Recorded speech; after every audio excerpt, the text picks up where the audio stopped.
ఈ వారం గో తెలుగు వంటకం కరివేపాకు పచ్చడి. కరివేపాకు పచ్చడి చాలా సులువు చేసుకోవడానికి, ఆరోగ్యానికి కూడా చాలా మంచిది. ఇది అన్నంలోకి, రోటీల్లోకి, దోశ, ఇడ్లీ దేంట్లోకైనా మంచి కాంబినేషన్. కావాల్సిన పదార్థాలు: కరివేపాకు, ఎండుమిరపకాయలు, బెల్లం, కొంచెం ధనియాలు. ఎక్కువ వేసుకుంటే ధనియాలు బాగోవు. ముందుగా బాండి వేడి చేసుకుని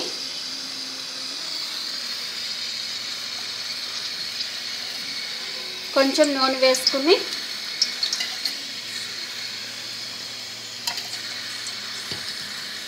కరివేపాకు,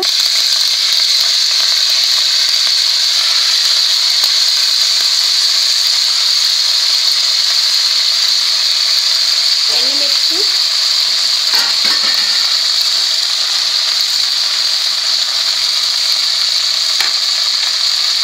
రెండు కలిపి దోరగా వేసుకోవాలి. కరివేపాకు బాగా వేగాలి, లేకపోతే పచ్చడి అసలు మంచిగా రాదు.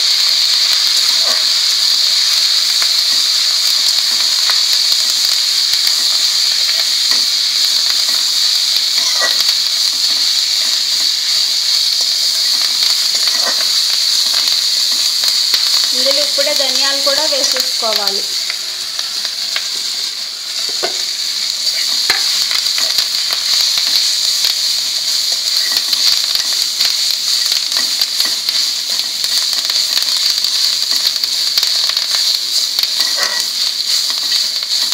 కరివేపాకు క్రిస్పీగా అయ్యే వరకు చిన్న మంట మీద నెమ్మదిగా వేసుకోవాలి.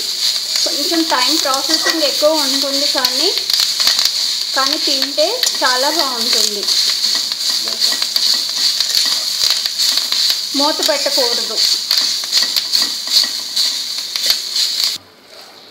కరివేపాకు దోరగా వేగిపోయింది కదా, చల్లారనిచ్చి బాగా చల్లారాక మిక్సీ వేసుకోవాలి. మిక్సీలో కొంచెం బెల్లము, చింతపండు, సరిపడినంత వెల్లుల్లి, జీలకర్ర వేసి మిక్సీ చేయాలి.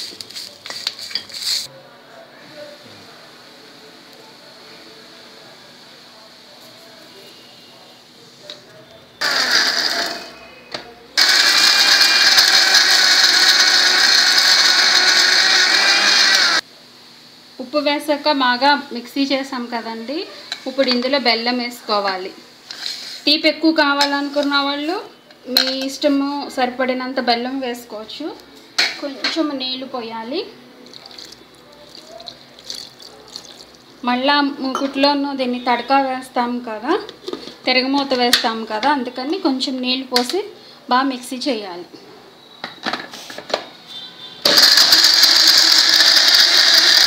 మిక్సీ అయిపోయింది కదండి, ఇప్పుడు తిరగమూత వేద్దాము.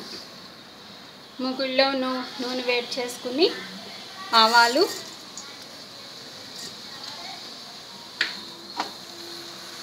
చిట్టుపట్లాడాక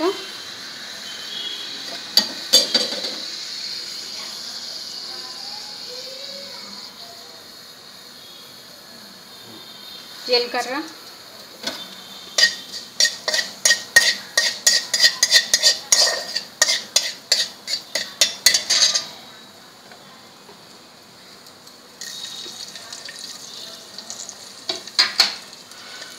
రెండు వెల్లుల్లి రేఖలు. మీకు ఇష్టమైతే ఎక్కువగా గొలుసుకొని కూడా వేసుకోవచ్చు. ఇవి కొంచెం దోరగా వేగాక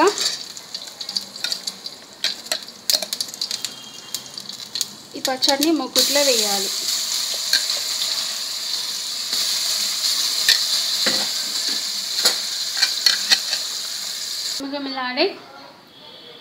గమగమలాడే కరివేపాకు పచ్చడి రెడీ అండి. ఇది అన్నంలోకి దేంట్లోకైనా కొంచెం నెయ్యి వేసుకొని తిన్నారంటే చాలా బాగుంటుంది. ట్రై చేసి చూడండి.